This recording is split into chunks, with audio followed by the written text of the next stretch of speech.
Alejandro, le agradezco por esta entrevista. Soy yo el que agradece la oportunidad. ¿Por qué redundar en la vuelta a la política? ¿Para qué? Primero que nunca me he ido.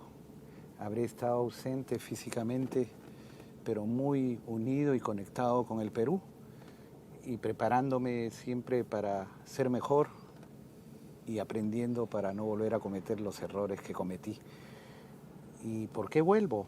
Vuelvo porque tengo un profundo sentido del deber con el Perú, porque creo que todavía falta que lo dé todo, porque siento que estoy preparado y mejor que antes, porque creo que no tenemos derecho los peruanos a ser espectadores cuando hay una circunstancia que se repite en cada elección, tener que elegir al mal menor, taparse la nariz y decir, bueno, entre corruptos hay que elegir al menos corrupto, entre incapaces hay que elegir al menos incapaz. Entonces yo creo que la indignación que comparto con muchísimos peruanos, hay un deber de convertirlo en esperanza y ponerse a la orden de esa alternativa. Darlo todo, entiendo yo entre líneas, es postular a la presidencia. ¿Por qué insistir en eso?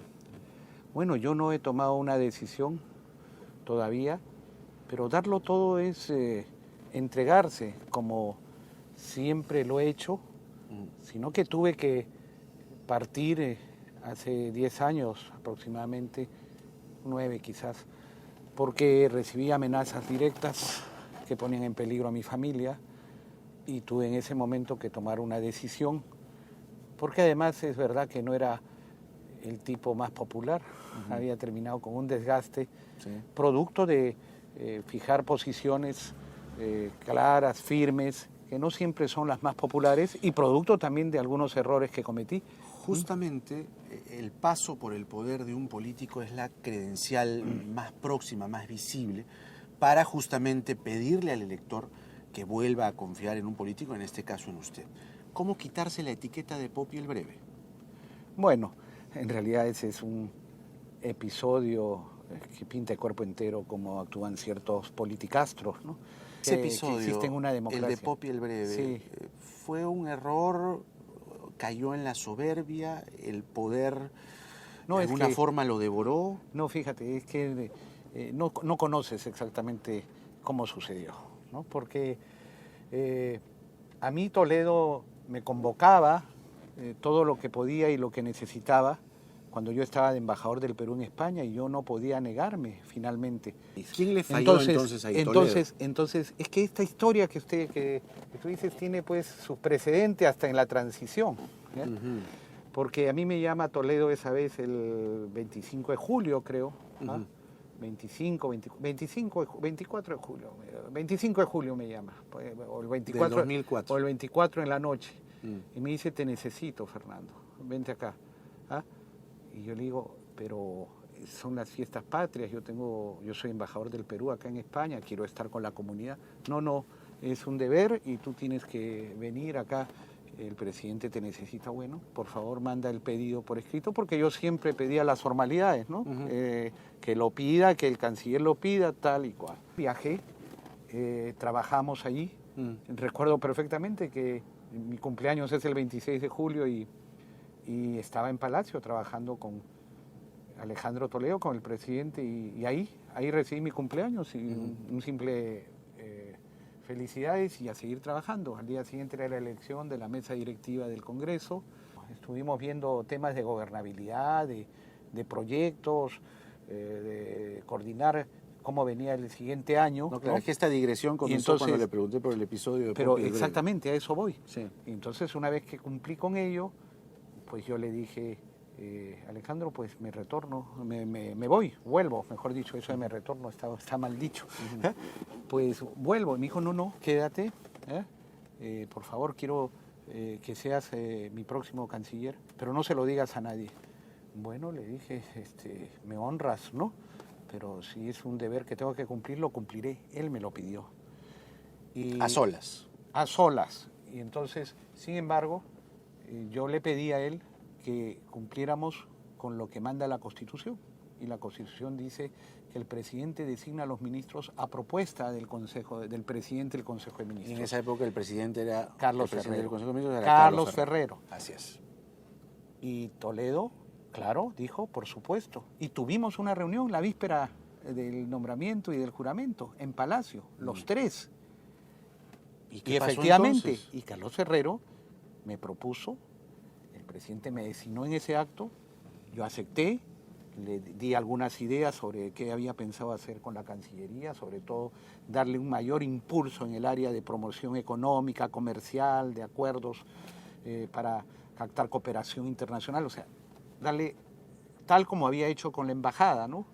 Pero ya a nivel ¿Y por qué Ferrero global. entonces termina dándole la espalda después? Bueno, es que esa es la historia, Y Toledo en esa reunión que fue por la noche, la víspera, me dijo, Fernando, bueno, tú convoca a quien creas conveniente, mañana al mediodía, bueno, muy bien, y de ahí salimos, ¿ah? Y posteriormente ya vino lo que vino. Pero eso es porque todavía ahí había venganzas del pasado, ¿no? Hacia mí, ¿no? De Ferrero. ¿Ah? De Ferrero. Porque Sí, Ferrero fue finalmente sí, evidentemente. el que soltó la guillotina. Finalmente. Evidentemente, pero que no solamente la hizo contra mí, sino contra el propio presidente, ¿no? Que a mí me dijo, oye, nos ha metido al water, me ha metido al water y ha jalado la cadena. ¿Ah? Y bueno, renuncié y vino el nombramiento de Kuczynski, ¿ah? Que fue Justamente. coordinado, ¿no? Y la salida de Ferrero, obviamente, ¿no? Porque eso no podía continuar así, ¿no? Había sido una rebelión y una traición al propio presidente de la República. Usted ¿no? pidió que Ferrero se vaya. Bueno, era lo obvio, ¿no? Tenía que salir. Regresemos al presente. Porque Ya si hemos no, recordado esa época, ese quinquenio, pero hoy... Otro día le 2015, cuento el porqué. Ahora regresamos. El porqué de la venganza. Ya. Pero otro día, no nos Ahora quedemos no. congelados en Ya. el pasado. A ver, miremos para adelante. Vamos a regresar Sí. al presente porque Sí. hoy Alejandro Toledo acaba de lanzar su campaña, pero se le han ido casi todos, porque casi todos están ahora con Kuczynski. Tiene 3% de intención de voto, el escándalo de Coteva, las cuentas no aclaradas. Yo creo que lo tiene complicado, sobre todo por estos temas pendientes que tiene que llegar a aclarar totalmente con la justicia, ¿no? Que no son actos de gobierno, son actos personales, familiares, ¿no? Que yo no conozco en absoluto y que si realmente conociera algún indicio de algo, pues inmediatamente lo pondría en conocimiento, ¿no? No solo de la opinión pública, sino de la justicia. Pero el caso Coteva, ¿qué le parece? Pero es que es un tema que tiene que explicarse muy claramente, ¿no? O sea, el origen de ese dinero, ¿no? Porque las versiones contradictorias, ¿no? O sea, siempre que hay versiones contradictorias uno se pregunta por qué, ¿no? Y lo peor han sido sus respuestas.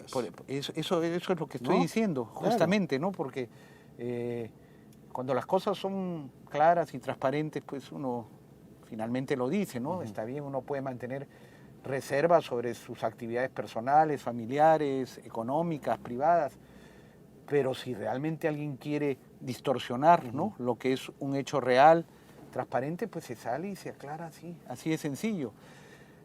Pero esto pues ya está en manos de la justicia, de la fiscalía, de los jueces, el Tribunal Constitucional y hay que respetar lo que ellos digan, ¿no? Son los que tienen las facultades, que se hagan todos los esfuerzos a nivel internacional para conocer el origen de ese dinero y si Dios no quiera por él, pero si es un origen sucio, pues que reciba la sanción ejemplar que merece, ¿no? ¿Lo buscaría de nuevo para aliarse? No, ese es un capítulo que ha terminado, pero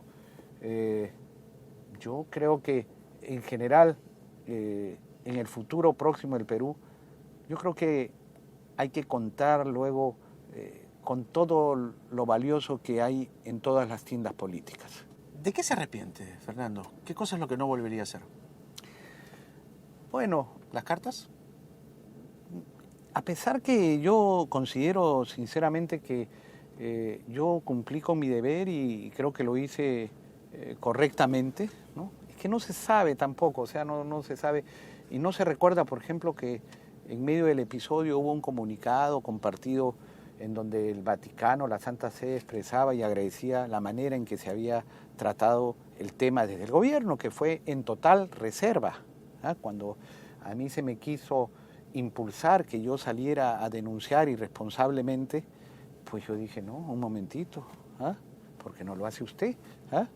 Y yo tendré que ver cómo hago este tratamiento, y tenía qué alternativas. O lo mandaba a la policía a que investigue, con lo cual el escándalo estaba hecho, o se lo daba a la Procuraduría, que iba a terminar también en la policía, con lo cual el escándalo estaba hecho, o finalmente lo consulté con el presidente para darle un tratamiento debido, y esa fue la consulta en la Santa Sede con el Vaticano, para que ellos, después de una investigación interna, nos dijeran si eran ciertas o no y qué debíamos hacer, porque nosotros apreciamos a la Iglesia Católica, que además es la religión reconocida en la Constitución, con el respeto a las otras religiones y a las otras confesiones. Yo, siendo ministro de Justicia, abrí una dirección.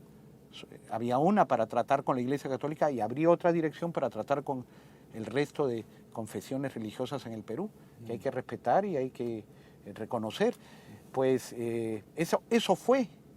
Y claro, el escándalo vino luego por un malentendido, porque en ese momento salía un reportaje en un programa que tenía Gustavo Gorriti, reporteros, creo que era algo así. Periodistas, ¿no? Que anunciaba las cartas entre las cartas de Cipriani, creo que dijo, y él pensó que eran estas.